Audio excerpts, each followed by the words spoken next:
Allah will leave you. Therefore, you're not going to take it. And there is only somebody who was charged with the responsibility of collecting zakat. When he came back and said, "Oh, Muhammad, this is what they gave me, and this is what I have collected for the public treasury," the Prophet told him and even announced openly and said, "If this man stays in his father's house, will he get all those things?" Therefore, all of us, like what is mentioned by my little friend here, all of us, all Nigerians, we must not stay to look at our leaders trying to do certain things, and when we keep quiet, we must address it. Must we continue to organize who is late? Thank you, sir. So we have Muslims to challenge all this. Thank you, My prayer to all of us, my prayer because of time, my prayer to all of us is that whatever field of humans and endeavor we find ourselves, find out Islamic perspective to it and know whether even in the offices you are, maybe in your area, you will be accountable to Allah. The one I'm saying there, I equally account before Allah. Just hope you get the message that the solution to it all is nothing again but Sharia. Assalamu alaikum. Wa alaikum salam wa rahmatullahi wa barakatuh. Takbir. But when we identify the factors, one of the major factors that people usually cite as fundamentalist leadership is leadership. In fact, we remember in our university days, when we compare Nigeria with developed countries, we develop hypotheses that let us move the followers and the leaders from Nigeria. Let us evacuate them and move them to US, to live in US for 10 years. Evacuate the leaders in US and the followers to Nigeria. Within those 10 years, they will transform Nigeria to US, and US will become Nigeria. Just to cite the effect of leadership on development.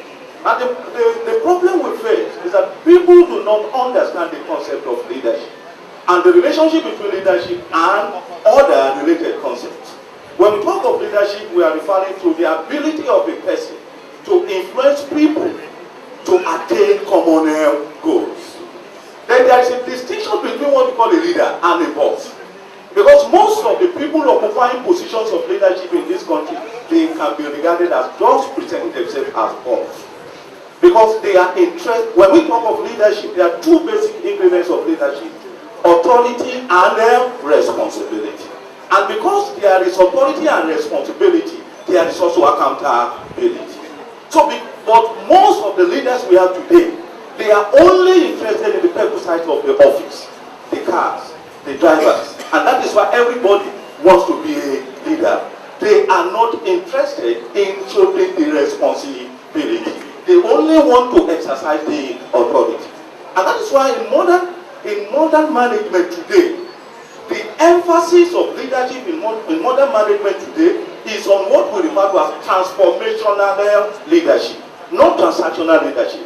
Not a leader that will be exercising power on subordinates, but a leader who is capable of revitalizing and changing the entire society for good.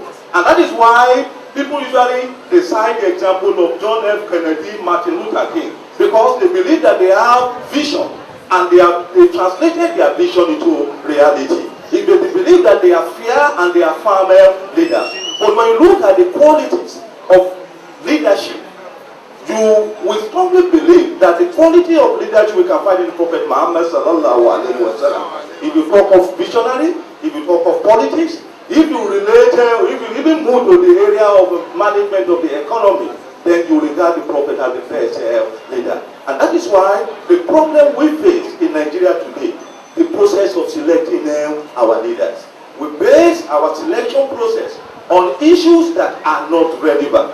We base it on political affiliation, we base it on tribalism, nepotism, and so on. And that is why most of our leaders, they are failing us today. But if we identify the qualities of leaders, that is based on whether the leader is objective, the leader is firm, the leader has what and basically we will be able to move the country forward. Assalamu alaikum wa rahmatullahi warahmatullahi wabarakatuh. It is only this organization or organizations like this that should conscientize people about such things, that this thing is going wrong. You see, people do not have power. It is like it can be likened to the mission of the prophet. It did not start on the side of being strengthful. It was a weak group, okay? And that is where we are now. So let us assume we are still a very weak group. In fact, in Nigeria, people who are talking, the Muslims are not there. People who are complaining, we are not there.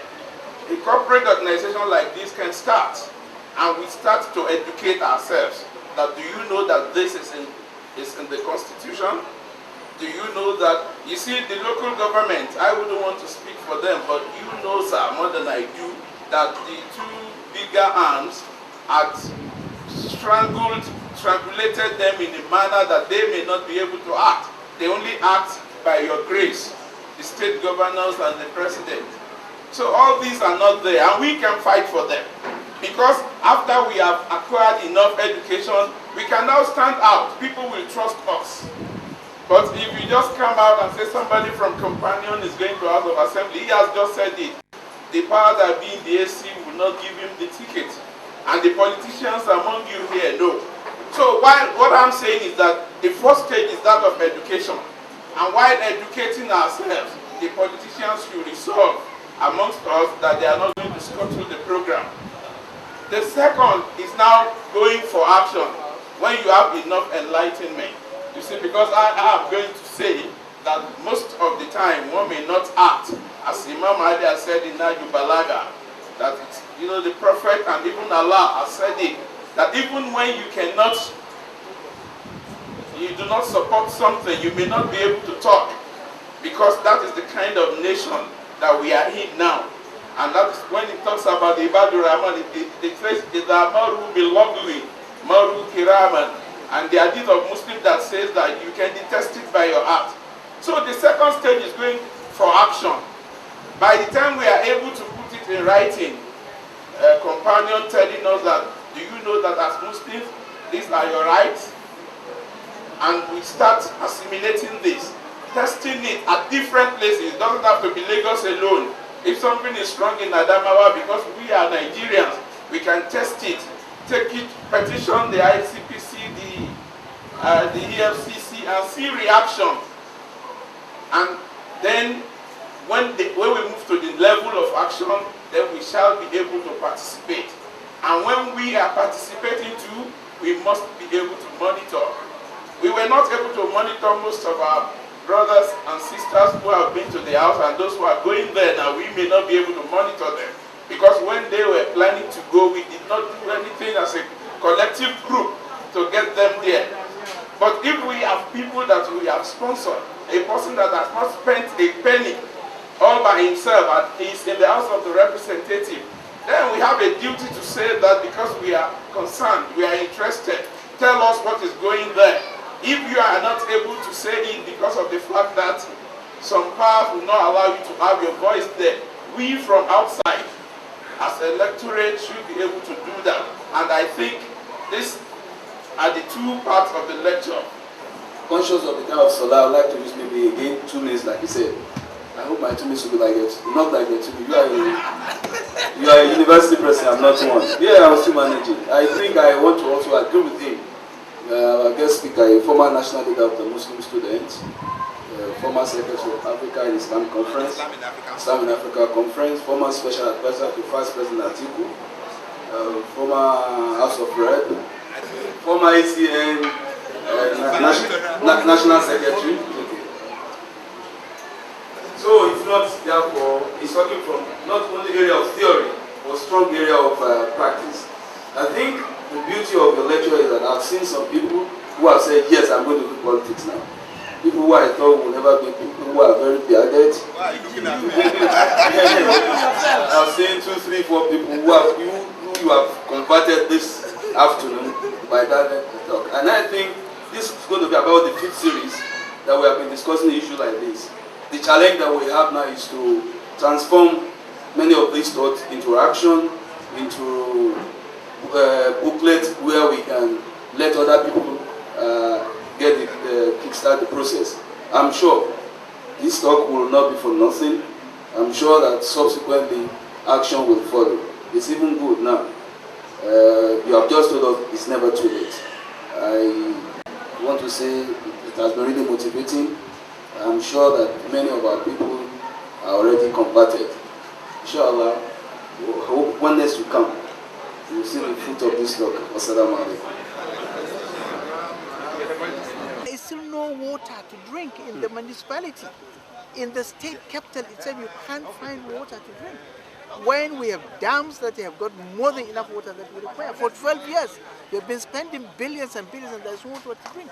And there is no way, nobody has accounted for that. So sadly, accountability is a big and huge issue which has not been addressed. And unless you work on it and address it, the level of corruption is not going to come down, and therefore the delivery, on the